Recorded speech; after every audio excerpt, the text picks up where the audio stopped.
wabarakatuh. Selamat siang, Salam, Om Swastiastu, Namo Buddhaya, salam kebajikan, salam sejahtera untuk kita semuanya. Bapak Ibu yang kami hormati, di hadapan Bapak Ibu telah hadir Bapak Direktur Fasilitasi Pemanfaatan Dana Desa, Direktorat Jenderal Pembangunan Desa dan Perdesaan, Kementerian Desa, PDT dan Transmigrasi, yang akan membawakan materi tentang prioritas penggunaan dana desa tahun 2023. Perlu kami informasikan Bapak Ibu bahwa Permendes ini, yaitu Permendes nomor 8 tahun 2023, Recording in progress.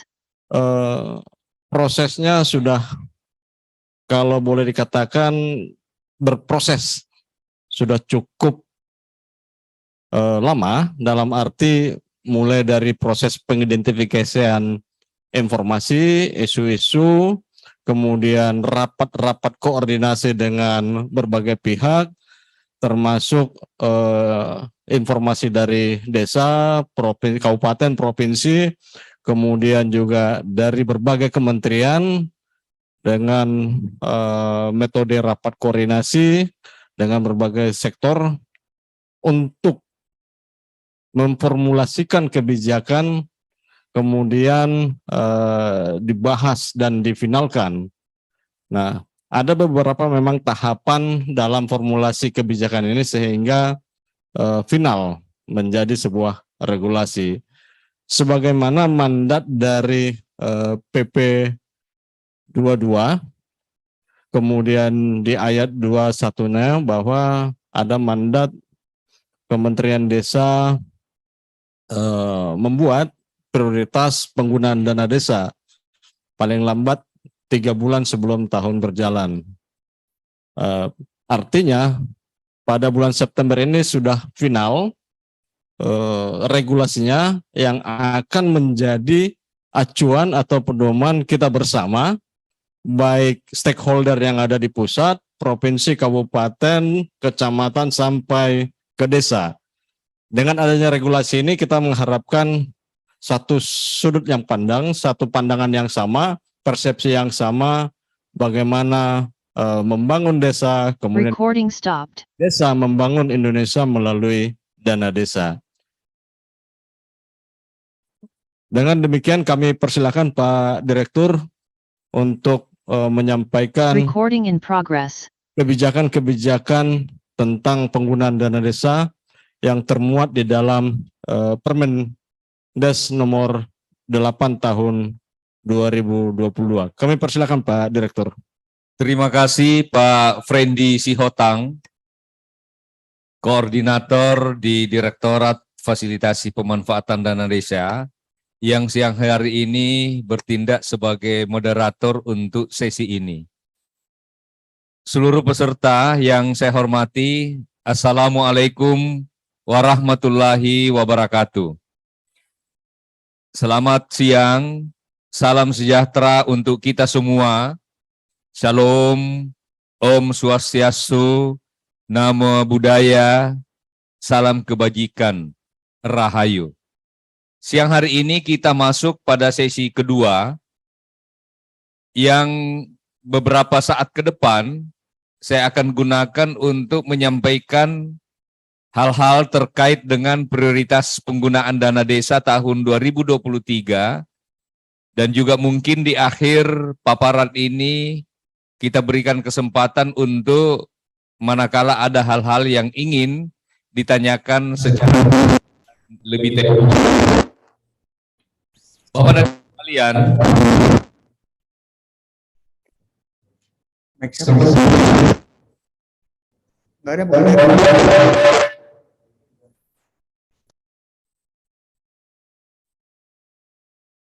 Bapak Ibu sekalian, seperti yang disampaikan tadi oleh Bapak Moderator bahwa sebenarnya prioritas penggunaan dana desa ini sudah ada amanahnya, yaitu Peraturan Pemerintah Nomor 22 Tahun 2015 yang memberikan mandat kepada Menteri Desa PDTT untuk setiap tahun menerbitkan Permendes, Peraturan Menteri Desa yang mengatur prioritas penggunaan dana desa.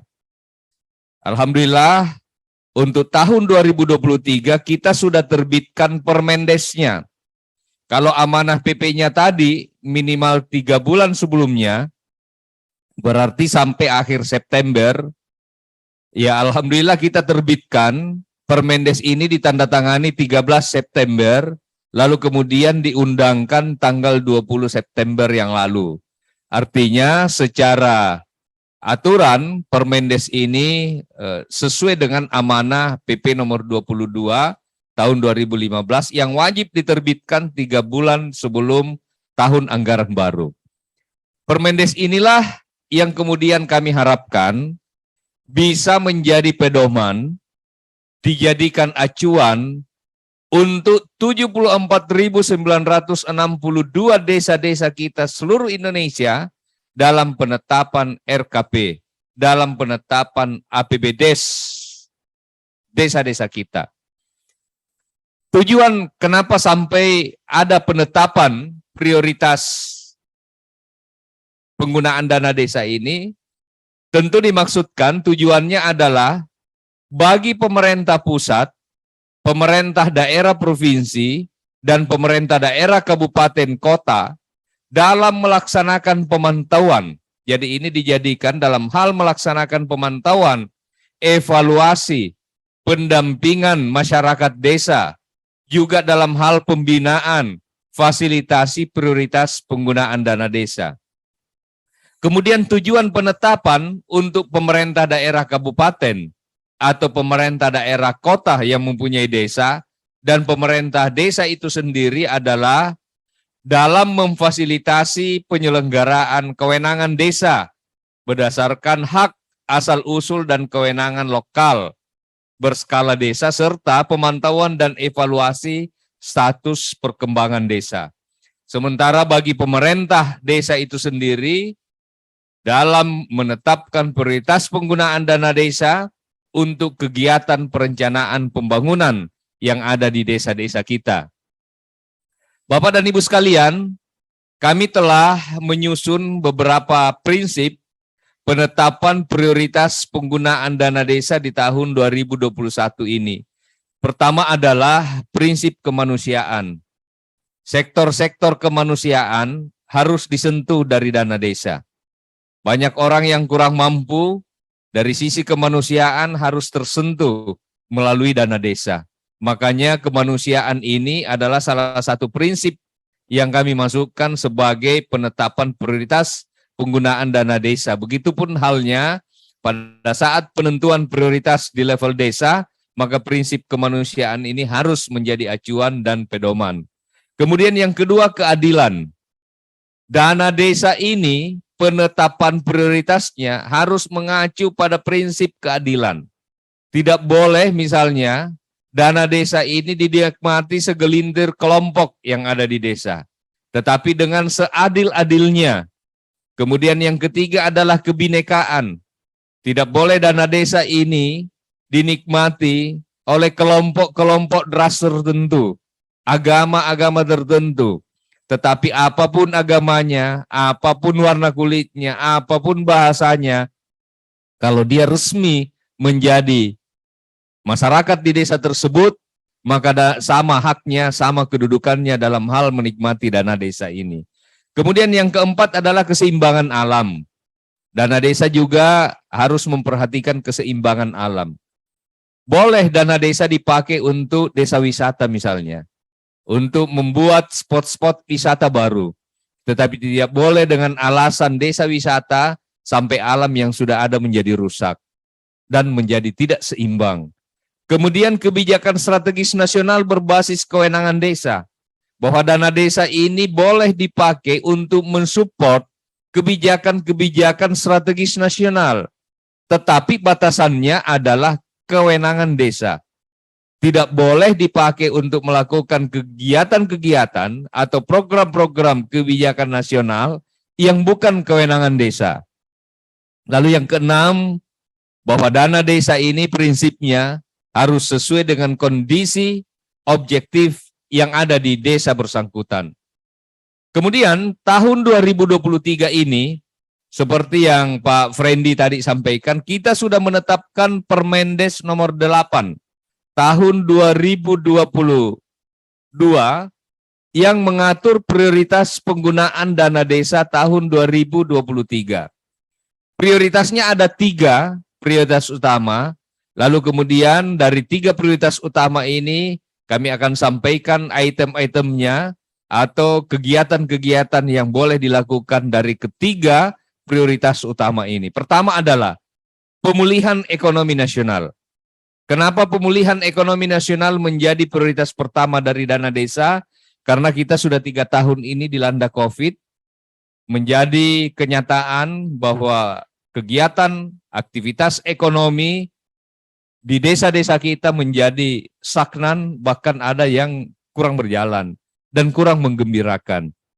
Makanya dana desa harus hadir bagaimana mengambil peran untuk pemulihan ekonomi nasional sesuai kewenangan desa. Jadi aktivitas pemulihan ekonomi ini adalah berlevel desa.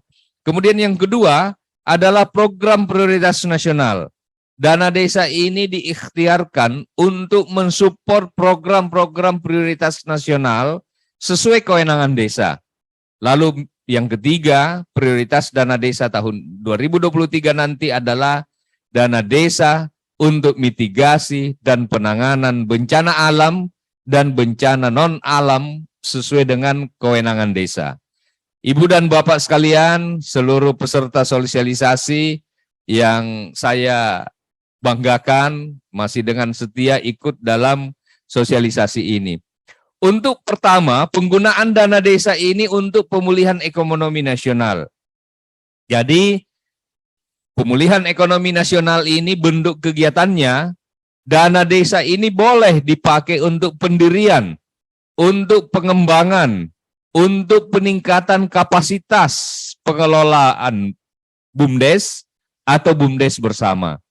Kemudian boleh dana desa ini untuk pengembangan desa wisata. Kita punya desa 74.962, hampir 75.000. Ternyata 7.200 diantaranya itu adalah desa-desa yang potensial di bidang wisata. Indonesia ini lengkap. Kita adalah nomor 2 di dunia sebagai negara yang punya garis pantai terpanjang setelah Kanada. 99.093 km. Semua ada di Indonesia. Ada sungainya, ada lautnya, ada lembahnya, ada gunungnya, ada hutannya, yang semua itu punya potensi wisata. Sehingga pengembangan desa wisata bagi desa-desa yang potensial di bidang pariwisata boleh memanfaatkan dana desa. Apalagi kemarin saat Bapak Presiden mengumpulkan seluruh kepala daerah, gubernur, bupati, wali kota, dari 4 poin yang menjadi perhatian dan instruksi beliau, salah satunya adalah meminta kita untuk berwisata di dalam negeri. Karena menurut catatan beliau, saat ini banyak warga Indonesia yang doyan wisata keluar, tetapi orang luar belum banyak yang masuk ke Indonesia. Ini adalah tantangan bagi desa-desa kita yang punya destinasi wisata atau potensial di bidang pariwisataan untuk mengembangkan wisata yang ada di desa dengan menggunakan dana desa ini, sehingga dana desa melalui kegiatan-kegiatan pariwisata ini diharapkan bisa kunjungan domestik semakin banyak, uang berputar di desa, kehidupan ekonomi menggeliat di desa, dan bisa menciptakan lapangan kerja di desa-desa kita yang sempat terganggu selama 3 tahun terakhir akibat pandemi COVID ini. Kemudian berikutnya adalah pengembangan usaha ekonomi produktif yang dikelola oleh BUMDes atau BUMDes bersama. Ini masih sama dengan tahun lalu.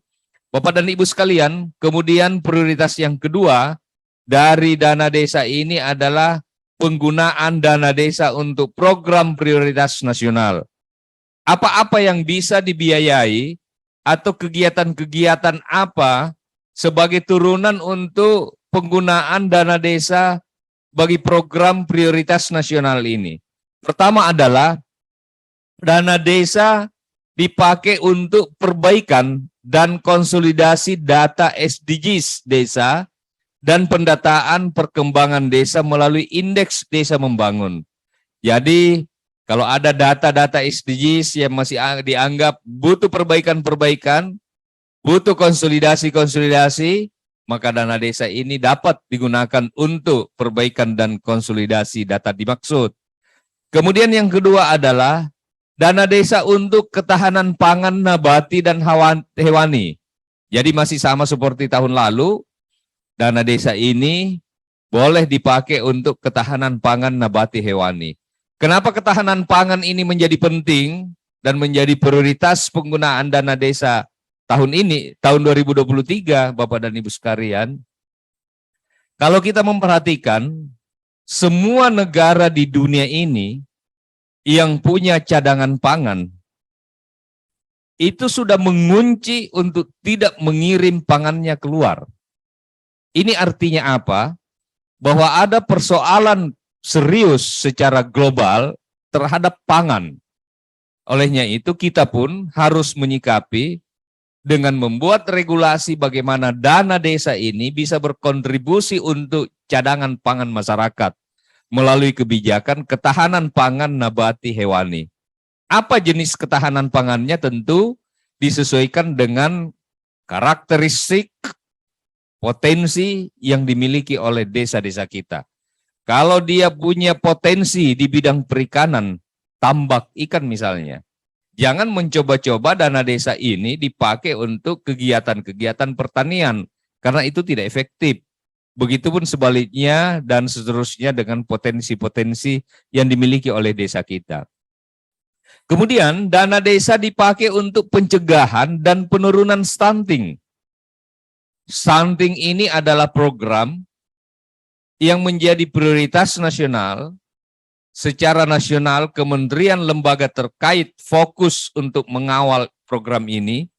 Begitupun halnya dengan provinsi, dengan pemerintah kabupaten atau kota. Tetapi desa tidak bisa berdiam diri manakala stunting ini ada di desa atau upaya-upaya pencegahan kemungkinan-kemungkinan stunting yang ada di desa. Tetapi sekali lagi adalah sesuai kewenangan yang ada di desa. Kemudian berikutnya adalah peningkatan kualitas sumber daya manusia warga desa. Ini peningkatan kualitas sumber daya manusia warga desa. Boleh dipakai untuk dana desa.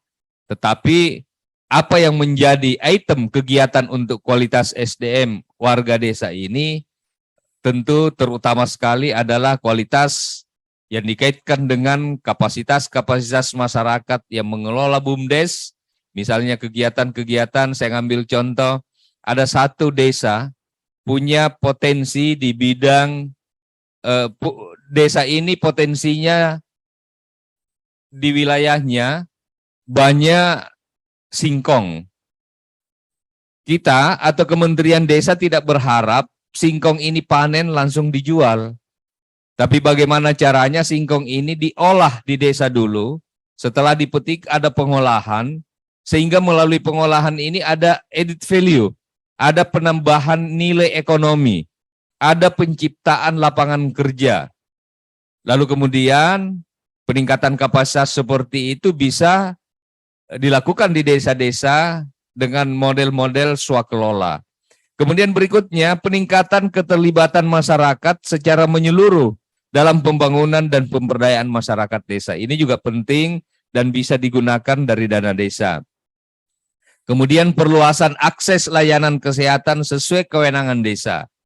Jadi terkait layanan kesehatan ini intinya adalah sesuai kewenangan desa. Seperti kemarin kasus COVID. Di awal-awal COVID masih banyak teman-teman kepala desa, para pendamping yang mungkin masih belum jelas penggunaan dana desa ini untuk COVID apa-apa saja sih yang boleh.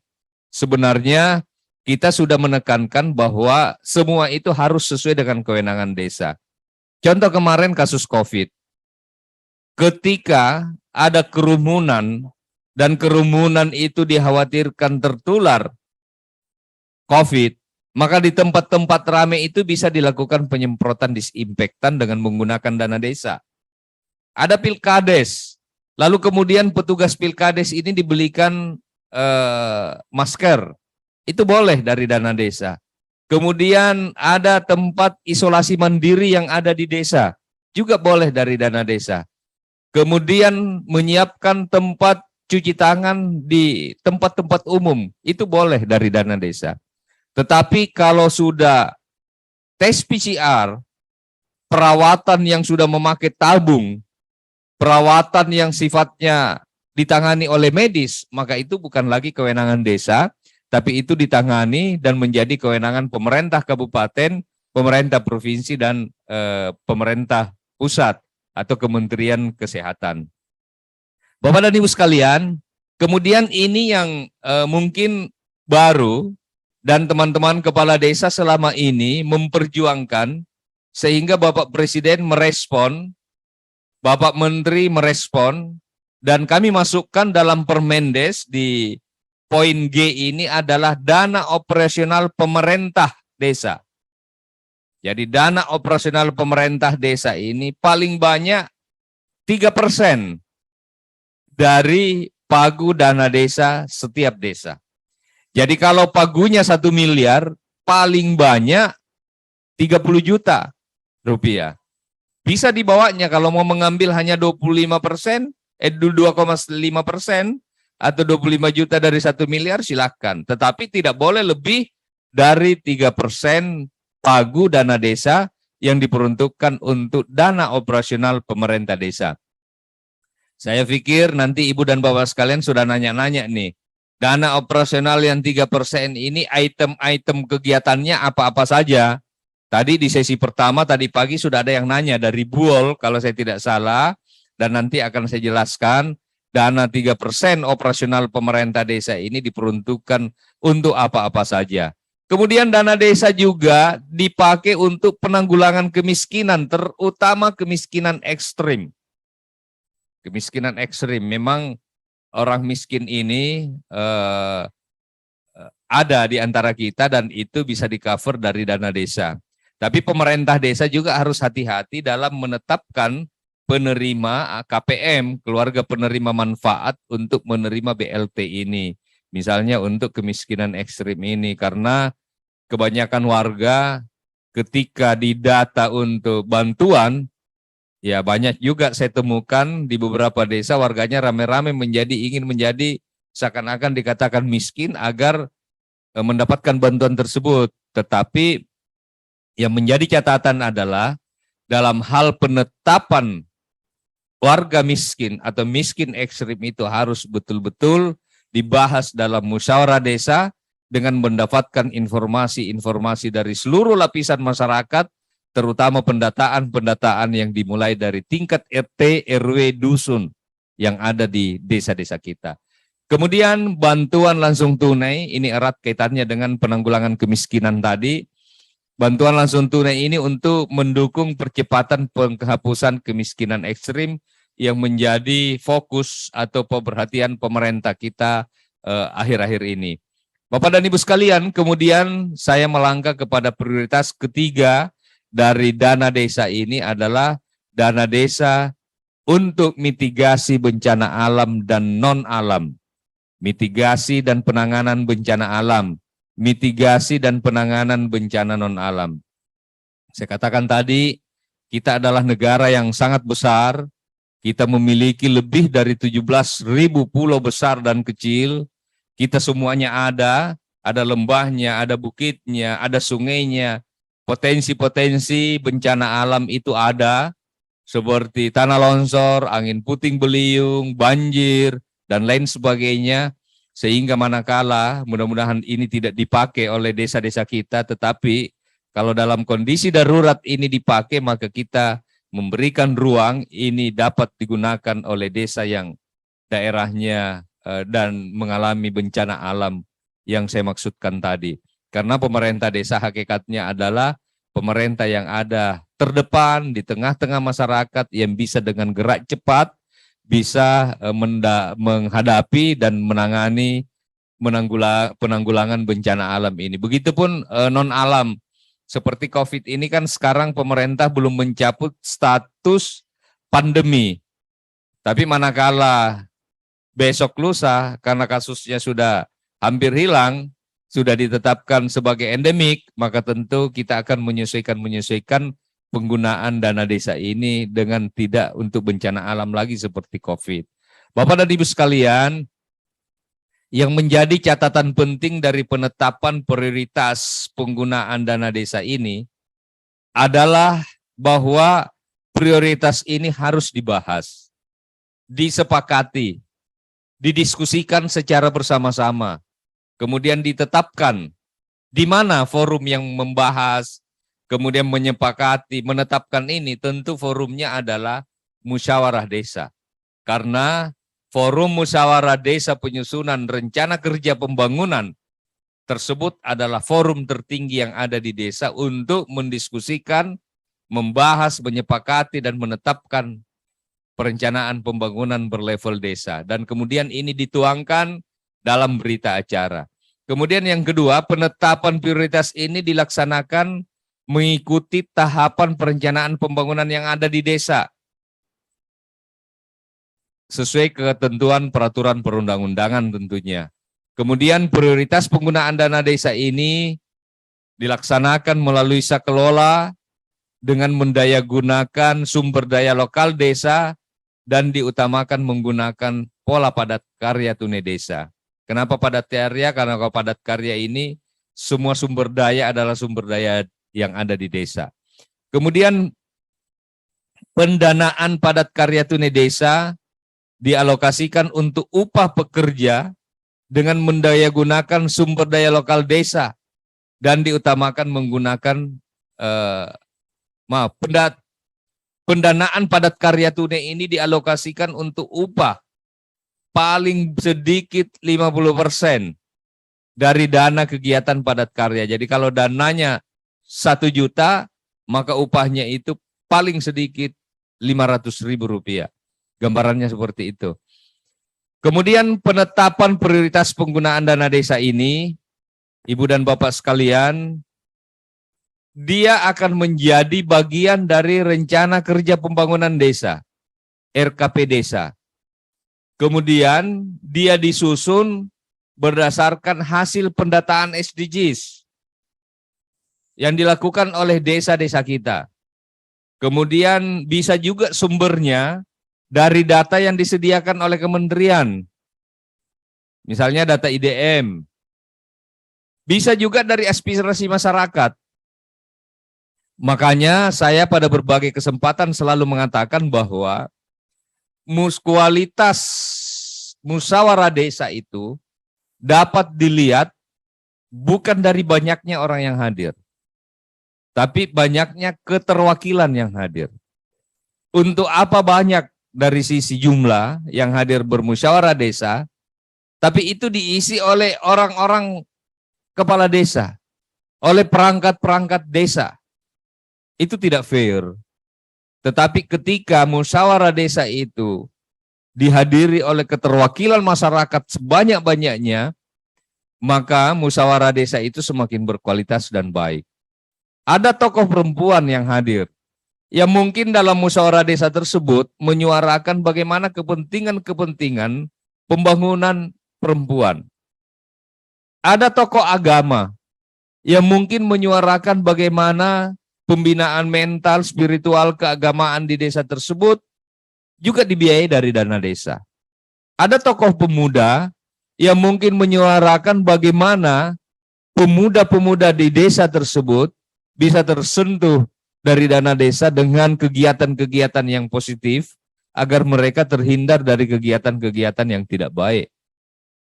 Ada tokoh pendidik yang mungkin hadir menyampaikan bagaimana dana desa ini juga berpihak kepada sektor-sektor pendidikan. Nah, Ibu dan Bapak sekalian, selanjutnya RKP desa yang memuat prioritas penggunaan dana desa inilah yang kemudian menjadi pedoman dalam penyusunan APB desa, APBDes. Lalu berikutnya, dalam penyusunan prioritas penggunaan dana desa ini, partisipasi masyarakat dibutuhkan. Masyarakat desa punya hak untuk berpartisipasi dalam percepatan prioritas, dalam penetapan prioritas penggunaan dana desa. Ini adalah hak masyarakat.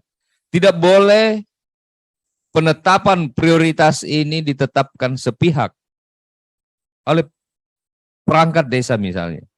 Tapi harus dimusyawarahkan, harus mendapatkan masukan sebanyak-banyaknya dari masyarakat. Jadi masyarakat harus terlibat aktif dalam setiap tahapan. Kemudian keterlibatan aktifnya itu bisa dimanifestasikan dengan menyampaikan usul-usulan program, usulan-usulan kegiatan seperti yang saya katakan tadi. Kemudian memastikan prioritas penggunaan dana desa ini ditetapkan dalam dokumen RKP desa dan APB desa. Lalu kemudian masyarakat yang hadir dalam musyawarah tersebut juga ikut mensosialisasikan prioritas penggunaan dana desa ini. Jadi tidak boleh kemudian dia ikut bermusyawarah, setelah musyawarahnya alot dan ada kesepakatan, lalu kemudian sampai di lingkungan RT-nya ada warga yang bertanya dan mengkomplain apa yang menjadi keputusan itu, lalu dia sendiri yang menyalahkan keputusan itu. Harus ada tanggung jawab untuk ikut mensosialisasikan, ikut menyampaikan bahwa inilah hasil musyawarah yang ada di desa yang menjadi program desa kita 1 tahun ke depan. Kemudian terkait dengan publikasi, pemerintah desa harus mempublikasi penetapan prioritas penggunaan dana desa ini yang terdiri atas hasil musyawarah desa, data desa, potensi desa, dan sumber daya pembangunan, termasuk dokumen RPJM Des, dokumen RKP desa, prioritas penggunaan dana desa, dan dokumen APBD. Dan publikasi ini dilakukan di ruang publik yang mudah diakses oleh masyarakat. Sekarang kita sudah punya medsos sampai ke desa-desa. Di media sosial milik pemerintah desa pun publikasi ini dapat dilakukan dengan efektif tentunya. Jadi kalau dulu, zaman-zaman dulu, hasil musyawarah itu, publikasi level desa itu, kemudian diketik, dipasang di pos ronda, pos kamling, dipasang di pangkalan ojek, itu dulu. Tapi sekarang semua warga desa sudah punya Android, sudah punya handphone, yang akses komunikasinya sangat cepat dan lancar, sehingga publikasi-publikasi seperti ini mestinya ada media sosial yang dikelola oleh desa untuk bisa disampaikan dengan efektif kepada masyarakat.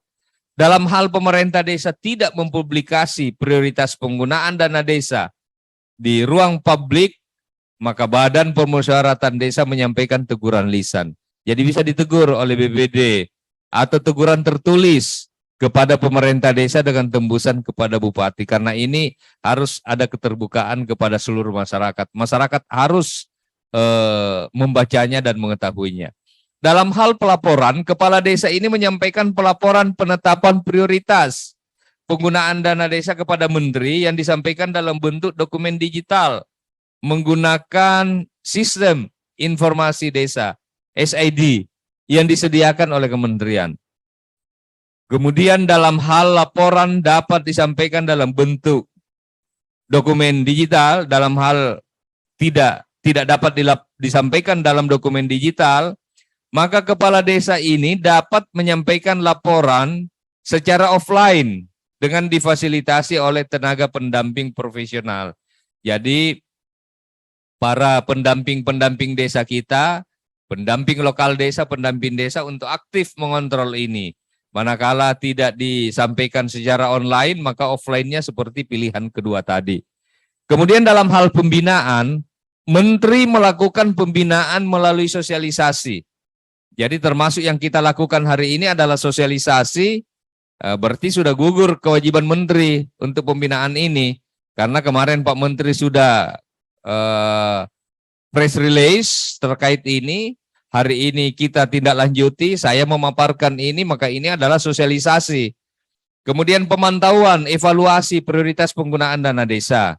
Kemudian yang kedua, di mana posisi gubernur, bupati, wali kota Maka bupati, wali kota, gubernur melakukan pembinaan melalui sosialisasi juga, melalui pemantauan dan juga evaluasi prioritas dana desa sesuai dengan kewenangan masing-masing.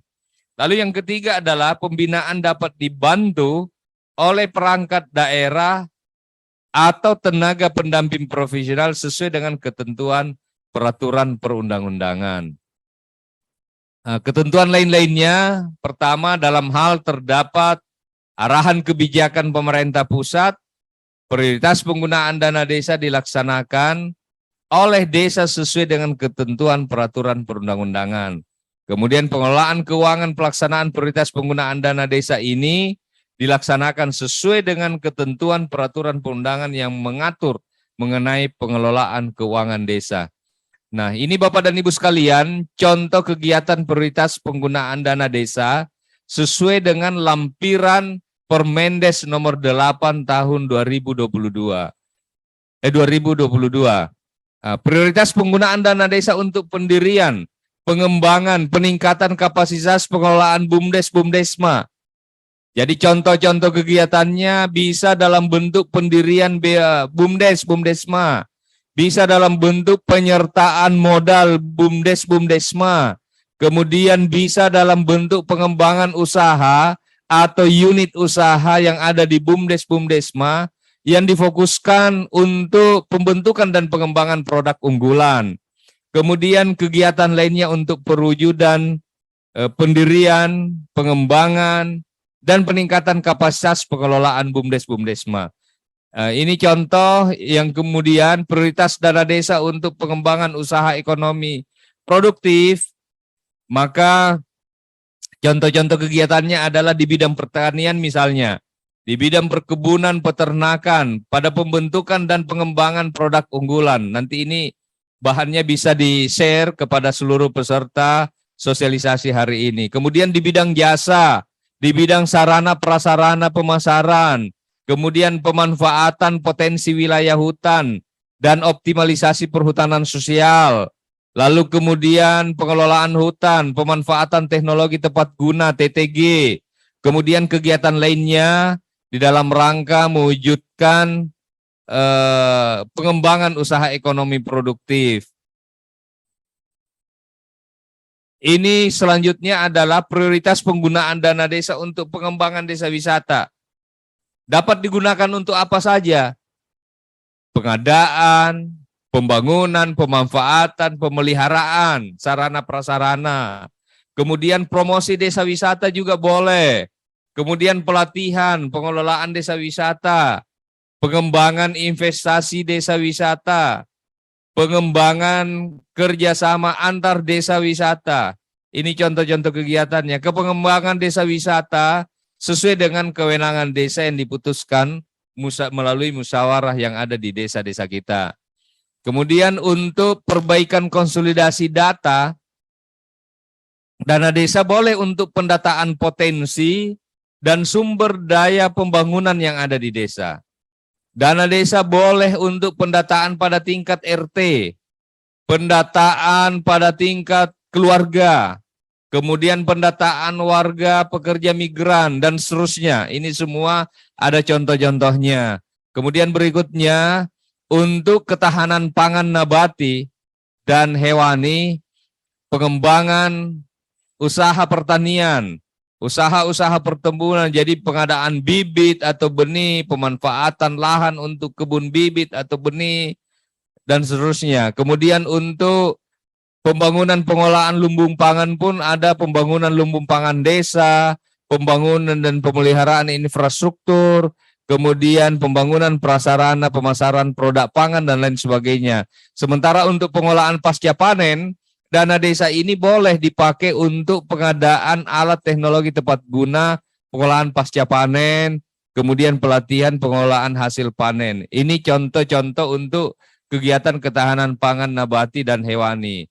Kemudian untuk pencegahan penurunan stunting, maka bisa dana desa ini dipakai untuk pelatihan kesehatan ibu dan anak, pemberian makanan tambahan, kemudian pengadaan tikar pertumbuhan, alat ukur tinggi badan dan seterusnya, pendayagunaan lahan pekarangan yang ada, yang dimiliki oleh keluarga-keluarga kita, pendidikan tentang pengasuhan anak, dan seterusnya. Ini sangat lengkap untuk kegiatan-kegiatan dalam rangka pencegahan dan penurunan stunting.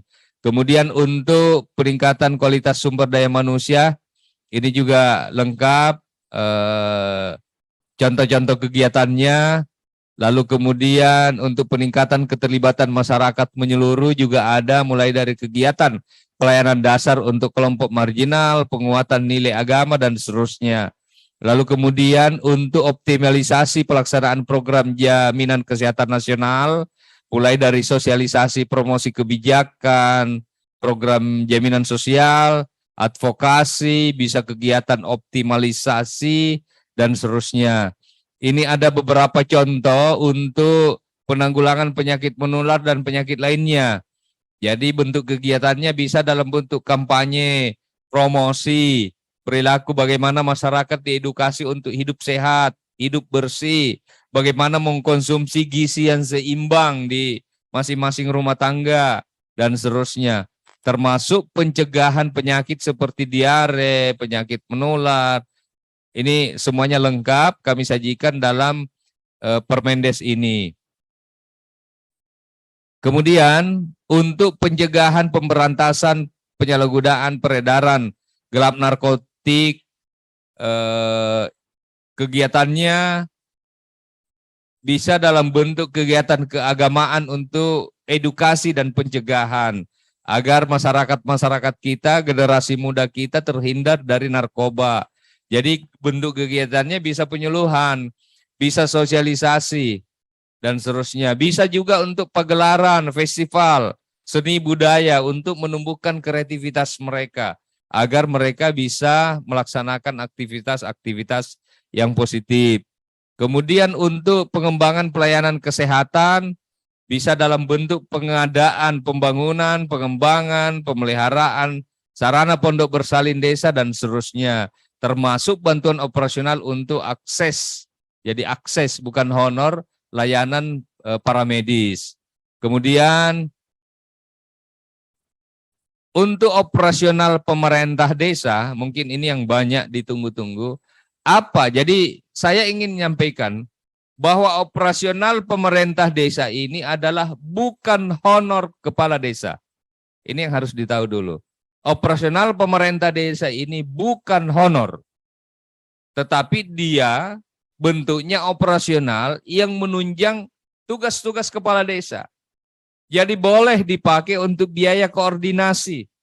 Misalnya pemerintah desa ingin berkoordinasi ke pemerintah daerah, kabupaten atau ke provinsi, maka dana desa untuk operasional yang 3% ini bisa dipakai dalam rangka apa? Tentu dalam rangka membangun keharmonisan hubungan pemerintahan, koordinasi antar level pemerintah yang saya sebutkan tadi. Yang kedua, operasional 3% ini juga bisa dipakai untuk biaya penanggulangan kerawanan sosial masyarakat. Misalnya untuk membiayai kegiatan dalam rangka pencegahan dan penanggulangan kerawanan sosial yang disebabkan oleh kemiskinan, kesusahan, oleh musibah, keterbatasan dana, ada konflik sosial, bencana yang menimpa warga. Contoh konkretnya seperti apa? Ada kepala desa lagi nyenyak tidur, jam 1 malam tiba-tiba ada warga yang ketok pintu. Warga ini harus dirujuk ke rumah sakit karena dia sakit. Rumah sakitnya jauh dari desa. Butuh biaya transport. Maka operasional pemerintah desa boleh dipakai untuk operasional seperti ini, untuk membantu warga yang membutuhkan seperti ini. Ada warga yang berduka, meninggal. Dia miskin. Tidak ada yang menyiapkan pemakamannya. Misalnya yang muslim, kain kafan dan seterusnya. Maka dana desa ini boleh dipakai untuk membiayai warga miskin yang meninggal untuk pemakamannya. Itu yang dimaksud untuk kesusahan, kemiskinan. Ada warga kena musibah, rumahnya terbakar misalnya. Maka operasional ini boleh dipakai untuk pemberian santunan. Terus biaya kegiatan khusus lainnya yang ketiga. Ini digunakan untuk membiayai kegiatan promosi, protokoler, pemberian untuk masyarakat yang berprestasi, kegiatan olahraga, sosial, seni, budaya, keagamaan, dan seterusnya. Jadi misalnya untuk membangkitkan semangat generasi muda, ada lomba-lomba. Boleh dari operasional pemerintah ini dipakai membeli untuk hadiah bagi lomba di bidang olahraga ataupun seni untuk membangkitkan kreativitas anak-anak muda kita yang ada di desa. Begitupun halnya kegiatan-kegiatan keagamaan bisa disupport dari operasional pemerintah desa ini. Ini untuk operasional pemerintah desa, Bapak dan Ibu sekalian. Kemudian untuk penanggulangan kemiskinan, terutama kemiskinan ekstrim, penurunan beban pengeluaran antara lain pemberian bantuan sosial, jaminan sosial pada masyarakat miskin atau miskin ekstrim. Kemudian peningkatan pendapatan, pemberdayaan usaha mikro, kecil, menengah, pengembangan ekonomi lokal yang ada di desa-desa kita. Kemudian penyediaan lapangan kerja termasuk program-program PKTD, padat karya. Kemudian meminimalkan wilayah kantong kemiskinan.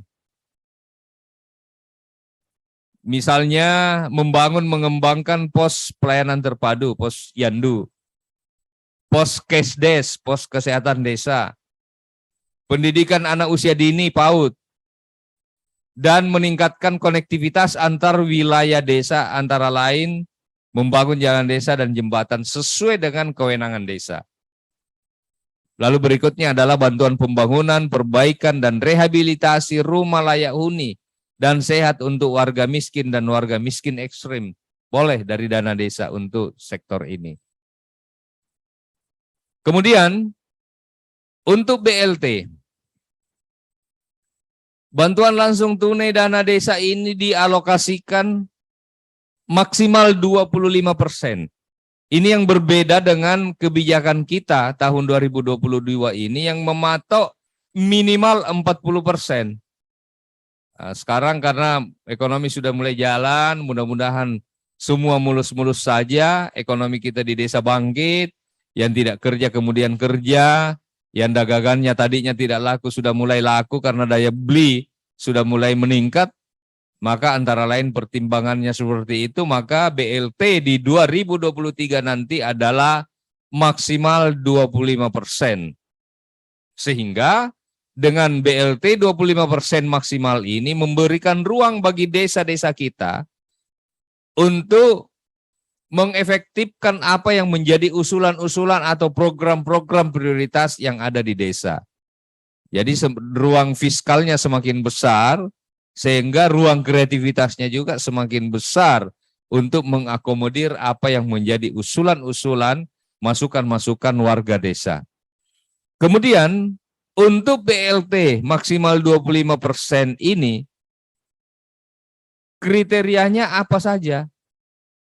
Pertama adalah bagi keluarga miskin yang berdomisili di desa.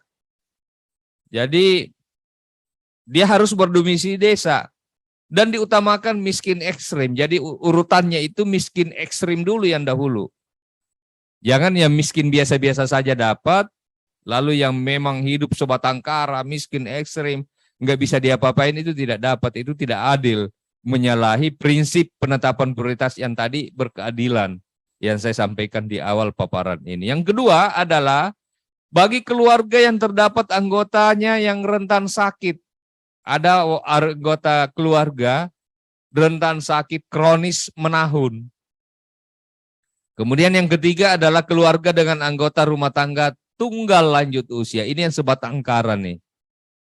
Dia tunggal, sudah lanjut usia, hidup terkadang dari belas kasihan para tetangga. Ini menjadi prioritas miskin ekstrim seperti ini. Lalu yang keempat adalah keluarga yang terdapat anggota keluarga difabel. Jadi sebenarnya agak fleksibel ini, walaupun alokasinya adalah maksimal 25% yang kami buat regulasinya. Kemudian prioritas penggunaan dana desa ini untuk mitigasi dan penanganan bencana alam bisa dalam bentuk pengadaan, pembangunan, pengembangan, pemeliharaan sarana prasarana, penanggulangan bencana alam atau kejadian luar biasa lain yang ada di desa. Jadi bisa dalam bentuk pembuatan peta potensi rawan bencana di desa. Jadi potensi rawan bencananya, pemetaannya bisa petanya dari dana desa ini. Kemudian yang kedua, alat pemadam api ringan yang ada di desa. Kemudian yang ketiga, pertolongan pertama pada kecelakaan untuk bencana. Pertolongan pertama kecelakaan ini seperti posko-posko darurat, dapur-dapur umum, manakala terjadi bencana alam di desa. Kemudian yang keempat adalah pembangunan jalan evakuasi, jalur-jalur evakuasi. Penyediaan penunjuk jalur evakuasi.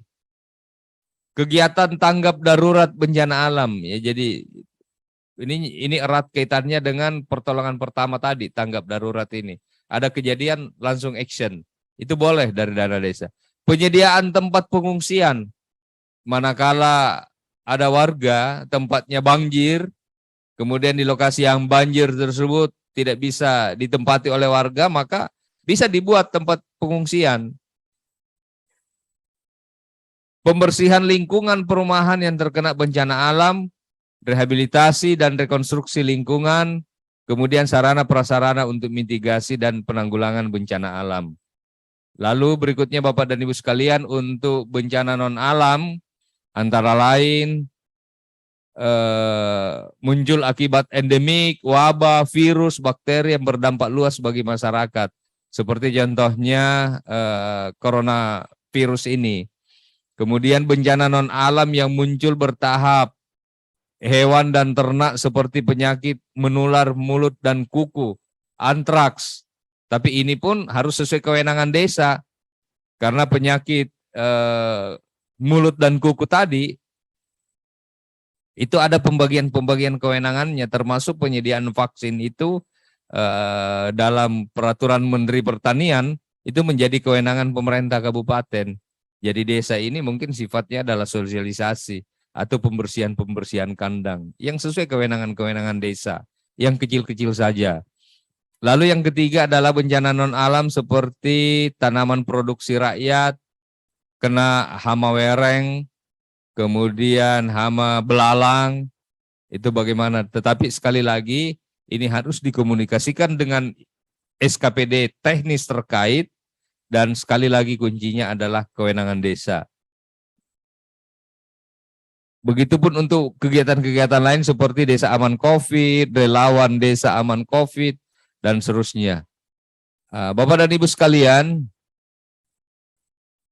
ini ada desa aman COVID, ini contoh-contoh kegiatannya, saya pikir tidak perlu saya detailkan karena COVID ini kita berdoa mudah-mudahan segera hilang dari negeri ini, biar tugas seperti ini kita tidak lakukan lagi.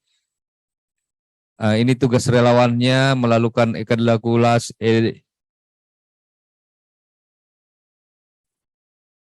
melakukan penyemprotan disinfektan, edukasi kepada warga untuk hidup bersih dan lain sebagainya. Inilah Bapak dan Ibu sekalian beberapa hal yang sempat saya sampaikan.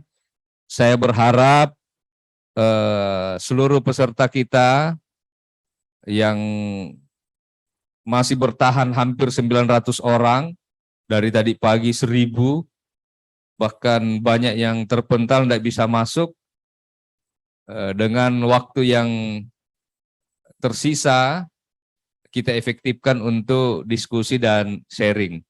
Terima kasih. Wassalamualaikum warahmatullahi wabarakatuh. Waalaikumsalam.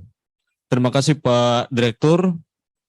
Bapak Ibu yang kami hormati, kini tiba saatnya kita diskusi atau tanya jawab. Di chatting saya lihat sudah banyak sekali pertanyaan-pertanyaannya sambil direkap oleh tim dari chatting-chatting tersebut. maka kami coba 3 penanya dari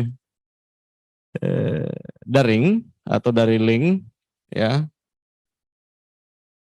Ada 3 orang, kami coba dulu untuk bertanya. Kami persilahkan Bapak Ibu yang di layar bisa itu Mas.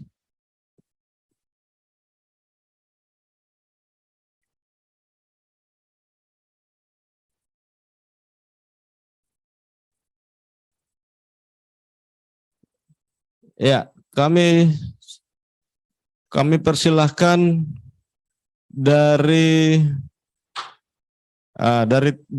kalau pagi tadi bapak-bapak yang banyak ya, kami coba ibu-ibu ya, ibu-ibu.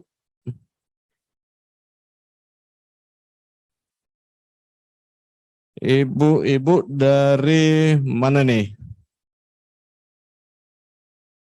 Ibu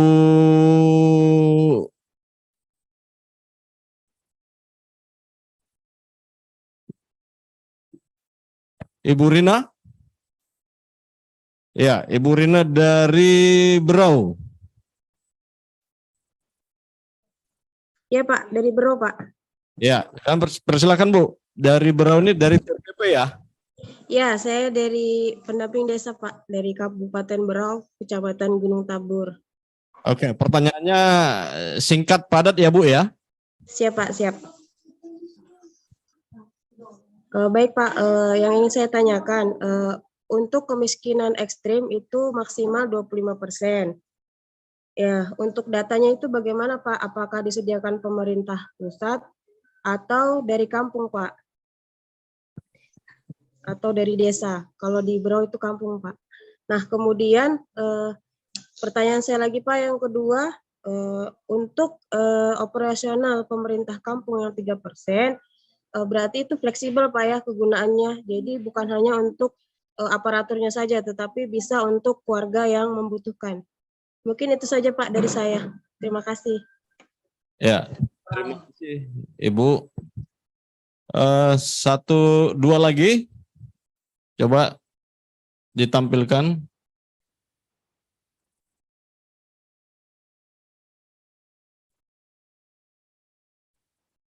Dari Kabupaten itu yang lambang tangan ya, lambang tangan. Ya, dari Kabupaten Banggai, dari dinas. Iya,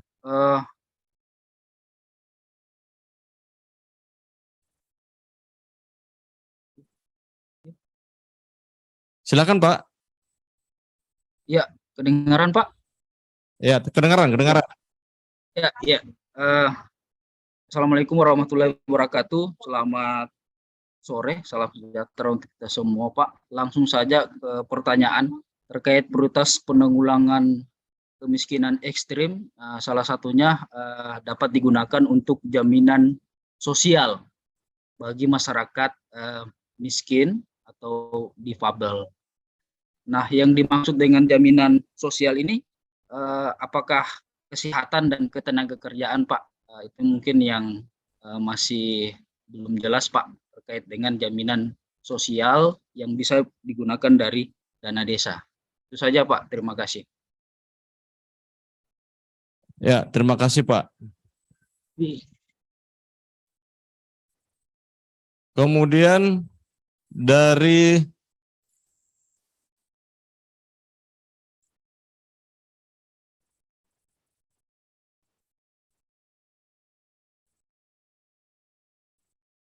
dari mana nih? Dari Sidik Baso, Pak Andi. Andi Ikhwan.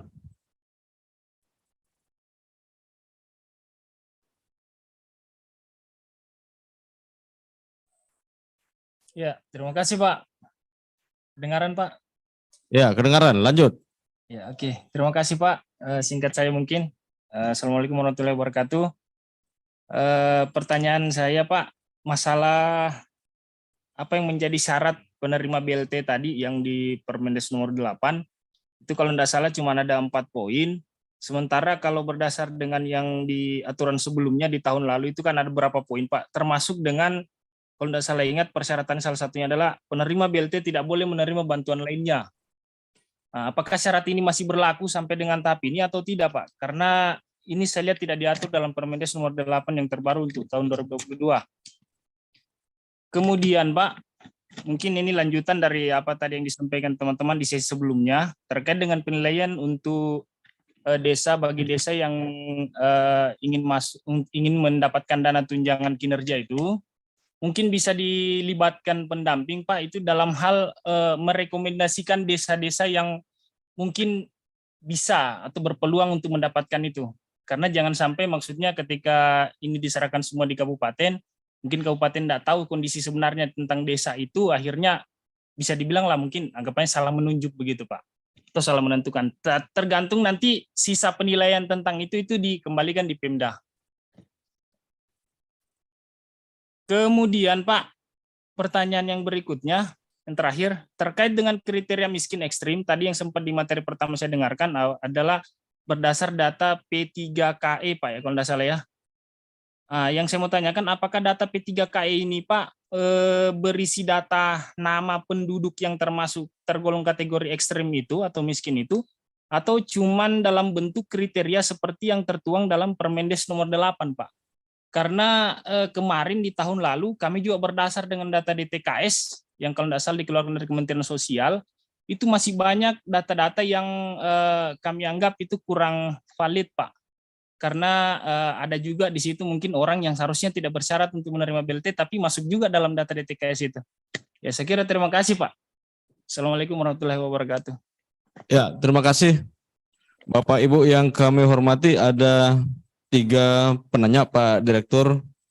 Beberapa hal ini terkait dengan kriteria kemiskinan ekstrim, kemudian bagaimana menggunakan dana desa untuk jaminan sosial, kesehatan apakah sama dengan jaminan yang ada di tentang tenaga kerja, kemudian syarat-syarat BLT, kemudian bagaimana rekomendasi bisa enggak pendamping ikut terlibat di dalam penentuan penilaian kinerja penggunaan dana desa. Kemudian pendataan yang belum terintegrasi antara data-data KPM dengan data sektor lain. Itu Pak beberapa pertanyaan. Kami persilakan Pak Direktur. Baik, ini ada beberapa pertanyaan. Pertama dari pendamping desa yang ada di Kabupaten Berau. Pertama adalah kemiskinan ekstrim.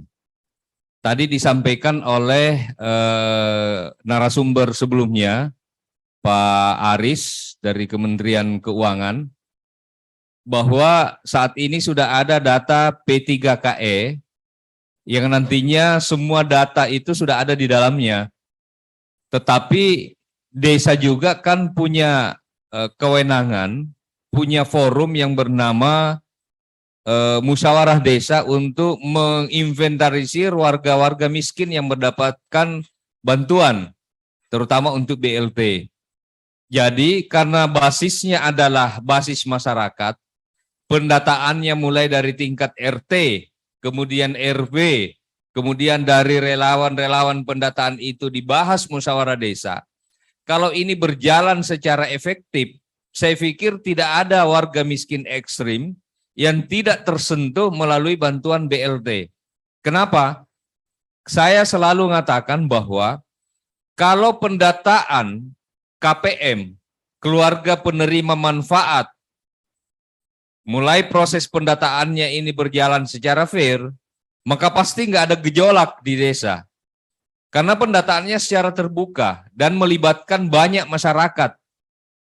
Sebanyak-banyaknya masyarakat, keterwakilan masyarakat. Jadi kalau misalnya dalam musyawarah desa A, B, C, D, E itu dianggap miskin atau miskin ekstrim, kan dalam forum itu bisa saja ada yang komplain. Si E itu tidak layak lagi dapat bantuan karena ada X di warga dusun ini yang lebih tidak mampu dibanding si E misalnya. Sehingga diskusi dalam musyawarah desa itu lebih fair dan lebih terbuka. Saya pikir Ibu dari pendamping desa Kabupaten Berau sangat paham dinamika yang terjadi di tengah-tengah masyarakat ketika dilaksanakan musyawarah desa. Betul-betul musyawarah desa ini mengakomodir masukan-masukan masyarakat. Sehingga pada berbagai forum saya katakan, data untuk penerima BLT ini yang dikelola oleh desa sendiri, ditentukan oleh desa sendiri melalui musyawarah desa itu sendiri, hampir tidak ada masalah. Ya beda dengan awal-awal ya. Kalau awal-awal ini kan masih semraut, pendataannya masih bingung-bingung sehingga ada sepupu kepala desa, istri kepala desa juga dapat, itu awal-awal. Tapi beriring dengan waktu, kepala desa juga tidak mau mengambil resiko, misalnya menetapkan si C ini sebagai penerima, lalu kemudian kenyataannya si C ini sudah tidak miskin lagi, punya motor, bahkan punya istri 2, kok dapat PLT lagi, secara fisik dia mampu. Makanya yang kita dorong regulasinya adalah bagaimana penentuan penerima BLT kemiskinan ekstrim ini betul-betul dikedepankan melalui musyawarah desa. Bagaimana urut-urutannya? Tentu yang pertama adalah paling miskin dulu yang disebut kemiskinan ekstrim. Kemiskinan ekstrim ini adalah warga yang bahasa sederhananya diapakan saja sudah tidak bisa bangkit. Sudah tidak, kalau miskin yang lain itu mungkin diberikan permodalan, dia bisa usaha, bisa beraktivitas, yang kemudian mereka bisa keluar dari status sebagai keluarga miskin. Kalau miskin ekstrim ini memang kalau bahasa sehari-harinya sudah ekstrim, sehingga memang dia harus mendapatkan bantuan sosial. Kemudian operasional 3%. Ini boleh untuk masyarakat. Jadi sebenarnya operasional ini adalah dana penunjang kegiatan pemerintah yang dikelola oleh pemerintah desa. Jadi sebenarnya jangan juga disalah tafsirkan bahwa ada uang masyarakat di situ, karena itu bukan hak. Nanti kepala desa yang kita berikan ruang untuk menentukan operasional ini digunakan untuk apa. Kenapa sampai ada operasional pemerintah desa ini kan begini ceritanya nih. Kan warga desa itu seakan-akan menganggap kepala desa ini adalah tempat menyelesaikan semua persoalan. Ada warga susah datang ke kepala desa. Ada warga yang menderita datang ke kepala desa. Ada persoalan datang ke kepala desa. Makanya kita berikan operasional 3% untuk pemerintah desa ini. Operasional 3% ini digunakan untuk apa? Untuk menunjang tugas-tugas kepala desa. Untuk menunjang tugas-tugas pemerintah desa. Jadi kepala desa dan perangkatnya. Saya ngasih contoh tadi. Kan ada orang meninggal. Kemudian tidak ada yang ngurusi jenazahnya. Itu boleh dari operasional pemerintah desa. Tidak mungkin kemana-mana nih. Pasti warga lari ke kepala desa. Ada kelompok masyarakat di bidang seni olahraga yang butuh diapresiasi karena lomba-lomba. Itu kan minta bantuan ke kepala desa. Daripada ini pakai uang pribadi kepala desa, nanti kan Pak Kades berantem dengan Ibu Kades kalau ini memakai uang dari kantongnya. Kita siapkanlah 3% ini yang bisa dipakai untuk menunjang tugas-tugas pemerintah desa. Nah, kemudian ada kedukaan. Ada yang mau dibiayai tengah malam, mau tiba-tiba ke rumah sakit karena sakit. Ada ibu-ibu hamil tapi dia tidak mampu, kemudian tengah malam datang ke rumah kepala desa minta bantuan, dirujuk ke rumah sakit karena mau melahirkan tapi tidak bisa secara normal. Harus melalui tindakan medis. Untuk biaya operasionalnya ke sana, perjalanan dari desa yang jauh, yang terpencil mungkin, kemudian ke layanan kesehatan level kabupaten, itu kan butuh biaya operasional. Itulah yang dipakai oleh operasional pemerintah desa. Jadi tidak bisa dikatakan juga bahwa itu dananya bisa dipakai untuk masyarakat, untuk ini kan sama aja. Akhirnya kepala desa tidak ada daya untuk menunjang operasional dalam tugas-tugas pelaksanaan pemerintahan yang ada di desa. Kemudian dari Banggai, Banggai ini untuk jaminan sosial. Jadi BLT untuk kemiskinan ekstrim ini diarahkan melalui BLT dan non BLT. Jadi untuk kemiskinan ekstrimnya bisa melalui BLT, bisa juga untuk non BLT. Misalnya tadi kan ada item kegiatannya, bisa bantuan rehabilitasi rumah yang layak bagi warga miskin atau miskin ekstrim. Jadi bantuan rumah untuk rumah layak, rumah sehat bagi mereka yang tidak mampu. Sementara untuk BPJS Ketenagakerjaan dan Kesehatan itu tidak termasuk menjadi kewenangan desa. Jadi BPJS Ketenagakerjaan, BPJS Kesehatan bukan menjadi kewenangan desa. Terus dari Pak Andi Ihwan, syarat penerima BLT ini kok berkurang syaratnya dibanding tahun lalu. Tahun lalu itu banyak item, ini. Sekarang kenapa sisa ini? Kenapa berkurang? Karena jumlahnya juga kan kita kurangi. Kalau tahun lalu itu ruang BLT ini wajib 40%, minimal 40%. Sementara sekarang maksimal 25%. Oleh karena maksimal 25%, maka tentu kriterianya kita sesuaikan. Nah, demikian Bapak Ibu sekalian, nanti kalau ada yang kurang, Pak Moderator ini juga adalah koordinator yang langsung mengampu langsung Permendes ini, nanti bisa ditambahkan oleh Pak Koordinator. Terima kasih atas pertanyaan dari Berau, Banggai, dan Pak Andi Ihwan tadi. Terima kasih. Terima kasih Pak Direktur. Rekap pertanyaan di chat udah rampung? Ya. Kami coba merekap Bapak Ibu pertanyaan-pertanyaan yang ada di chat dan sudah sangat banyak di chat itu. Banyak sekali pertanyaannya. Nah, dari Pak Gulamsyah, apakah dana desa 2023 boleh untuk bedah rumah warga miskin dan bagaimana cara pemanfaatannya? Kemudian perlu juga penjelasan terkait dengan BIMTEK.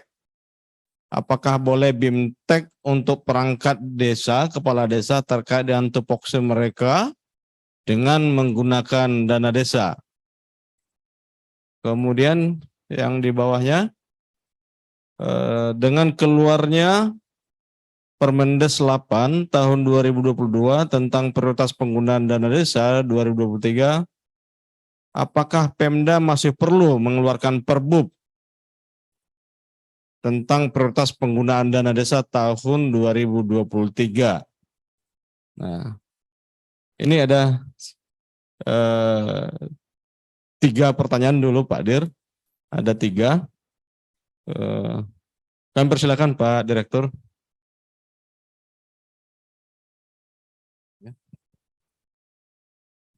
Kita tidak atur, tetapi kemungkinan itu diatur di PMK Pak. Di Permendes kita tidak atur. Pertanyaan pertama dari Pak Gulamsyah. Apakah boleh untuk, mana tadi pertanyaannya? Untuk bedah rumah warga miskin. Bedah rumah warga miskin ini sudah kami atur menjadi salah satu item yang boleh dibiayai dari dana desa. Membantu warga yang rumahnya mungkin sudah tidak layak, kemudian dilayakkan, dijadikan layak. Dia sudah rumahnya tidak sehat dari sisi kesehatan, berlantai tanah, itu kan rawan penyakit. Dan manakala warga kemudian sakit akibat rumah yang tidak layak, itu justru kan menjadi beban pemerintah itu sendiri, sehingga ruang untuk pembangunan rumah-rumah yang dianggap perlu karena dia tidak layak, dia tidak sehat, ini bisa dibiayai dari dana desa. Kemudian terkait BIMTEK nih, bimbingan teknis. Sebenarnya regulasi yang diterbitkan oleh Kementerian Desa untuk peningkatan kapasitas ini itu diutamakan untuk peningkatan kapasitas warga. Terutama peningkatan kapasitas warga-warga atau masyarakat sebagai pengelola BUMDes. Saya katakan tadi contohnya gini. Ada satu desa atau kumpulan lebih dari satu desa, potensinya itu singkong. Tapi ketika panen, mereka cabut, jual singkongnya, itu nilai ekonominya kurang. Uang yang kembali ke masyarakat kurang. Bagaimana masyarakat ini dikelola singkongnya dengan keterampilan yang tersedia. Masyarakatnya diedukasi. Bagaimana caranya membuat keripik singkong yang enak. Singkong balado yang enak. Bagaimana packagingnya yang menarik. Sehingga orang yang berkunjung ke desa itu seakan-akan menganggap tidak sah ke desa itu kalau tidak membeli dan membawa oleh-oleh singkong balado. Ada added value, ada penambahan nilai ekonomi. Ada kemudian penciptaan lapangan kerja.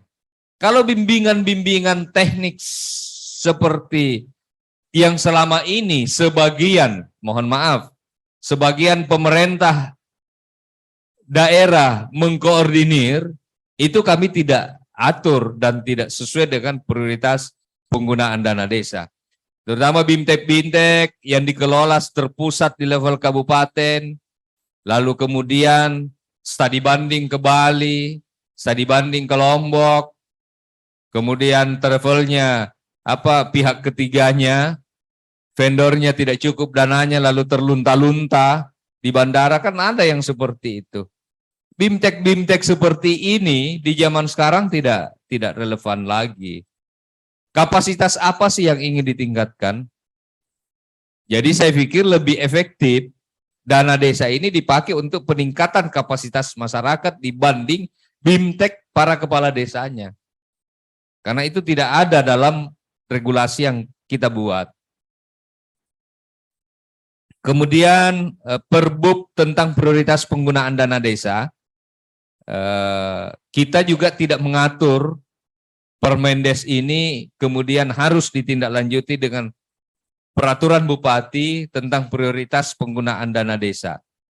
Tapi kalau ada kemudian sepanjang tidak bertentangan dengan Permendes yang kami terbitkan, silahkan saja. Tetapi yang perlu dicatat adalah bahwa dana desa ini tidak boleh pemerintah daerah dengan alasan apapun ingin mengeneralkan apa yang menjadi program di level kabupaten. Contohnya seperti ini. Ada satu kabupaten yang ingin dana desanya ini semua desa menggunakan dana desa ini untuk program di bidang kebersihan. Lalu digeneralkanlah semua desa memprogramkan di bidang kebersihan. Itu tidak benar. Karena undang-undang desa memberikan kewenangan kepada desa untuk mengatur. Ada kewenangan melalui forum musyawarah desa itu untuk mengatur apa yang menjadi prioritas mereka. Memang kemarin keluar Perpres yang diatur secara nasional, Perpres 104 yang menentukan 40%, 20%, 8% dana desa itu. Tetapi itu rujukannya adalah Undang-Undang Nomor 2 tahun 2020 yang memang memberikan ruang karena kondisi COVID, sehingga ada ruang untuk dilakukan refocusing, pengaturan lebih lanjut terkait dana desa ini. Tapi kalau kondisi normal tidak boleh diatur-atur seperti itu, apalagi di level kabupaten mau menyeragamkan dana desa ini dipakai untuk apa? Bisa saja, jangankan satu kabupaten, satu kecamatan saja, bisa saja desa itu beda-beda prioritas. Karena prioritas masyarakatnya beda-beda, karakteristik potensi yang dimiliki beda-beda, sehingga tidak bisa diseragamkan. Tetapi kalau mengarahkan untuk kreatif, memanfaatkan dana desa ini semaksimal mungkin untuk hajat hidup lebih banyak warga yang menikmati, saya pikir itu sah-sah saja.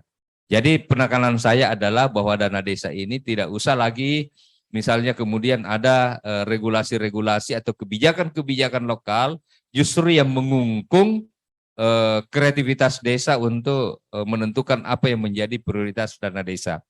Begitupun halnya di level pemerintah lokal, pemerintah daerah, saya tidak berharap ada kebijakan-kebijakan yang turut justru menghambat atau memperlambat progres penyaluran dana desa ini. Kami mencatat beberapa waktu yang lalu. Kenapa saya ingin katakan ini? Karena dana desa ini adalah dana pusat, dana APBN yang ditransfer sampai ke desa, yang diserahkan ke desa untuk diatur oleh desa dalam musyawarah desa, yang kemudian tidak boleh lagi dengan alasan apapun untuk membuat kebijakan-kebijakan yang bertentangan dengan kebijakan atau regulasi yang diterbitkan di pusat. Ada satu kabupaten di awal tahun ini menahan dana desa untuk cair, tidak boleh cair dulu. Karena ada audit internal. Oh, tidak boleh. Silahkan audit internal, tapi proses pencairan dana desa ini juga jalan. Jangan ditahan satu kabupaten. Sampai saya negur. Saya tegur pemerintah daerah tersebut. Tidak boleh alasan lokal sampai dana desa ini ditahan dulu. Karena pada satu sisi Bapak Presiden sudah mengingatkan kami untuk BLT ini harus segera dicairkan misalnya. Harus dipastikan sampai ke masyarakat dan tidak mungkin sampai ke masyarakat kalau ada kebijakan lokal yang menahan dana desa ini sambil menunggu audit internal. Contoh kebijakan lokal lagi yang kurang tepat, ada pembagian BLT di satu kabupaten, ini BLT-nya tidak boleh diserahkan kalau warganya belum lunas PBB, pajak bumi dan bangunan.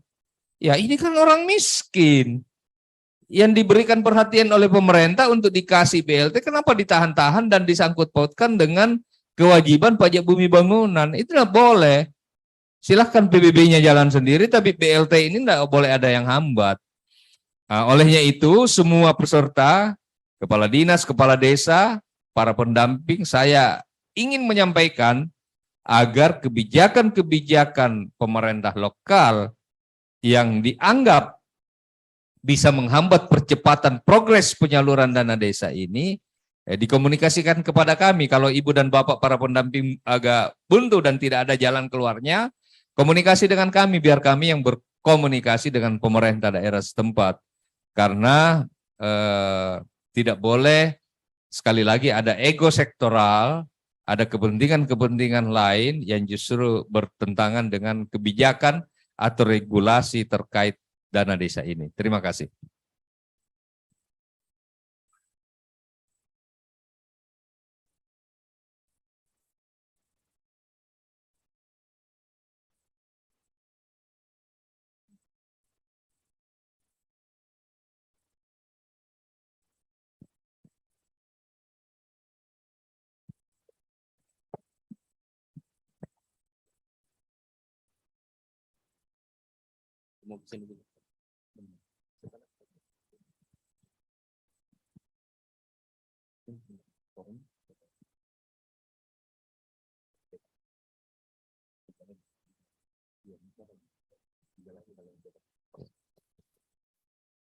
Ya,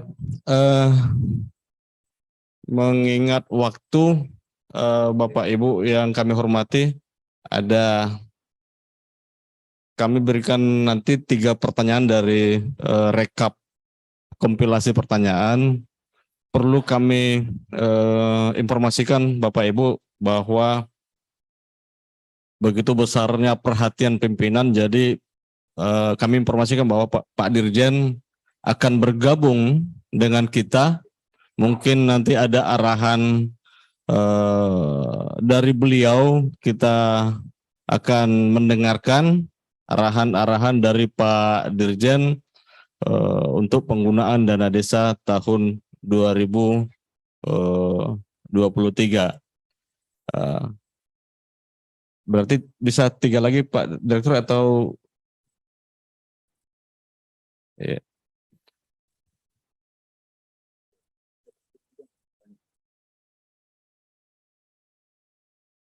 Bisa ditampilkan 3 lagi. 3 pertanyaan lagi, coba. Ini Pak Dendi dari Dinas PMD Cianjur. Apakah dari 3% bisa digunakan untuk peningkatan kapasitas perangkat desa? Karena saat ini banyak sekali kepala desa baru begitu juga perangkat desa yang baru memerlukan peningkatan kapasitas dalam menjalankan pemerintahan. Saya kira ini tadi sudah dijelaskan oleh Pak Direktur penggunaan-penggunaannya. Kemudian mohon pencerahan Mohon pencerahan dengan ketahanan pangan yang saat ini rentan terhadap temuan seperti bagi dana desa dalam bentuk pertanian perikanan dan peternakan kepada masyarakat. Saat ini di lapangan banyaknya pemerintah memberikan bantuan bibit atau ternak secara hibah, padahal penerima masyarakat miskin yang terdata baik dalam data DTKS ataupun dalam data SDGs desa yang sejatinya dalam pendampingan sudah kita tegaskan bahwa ketahanan pangan dilaksanakan dalam bentuk ketersediaan pangan yang dikelola oleh BUMDes ataupun oleh desa. Kemudian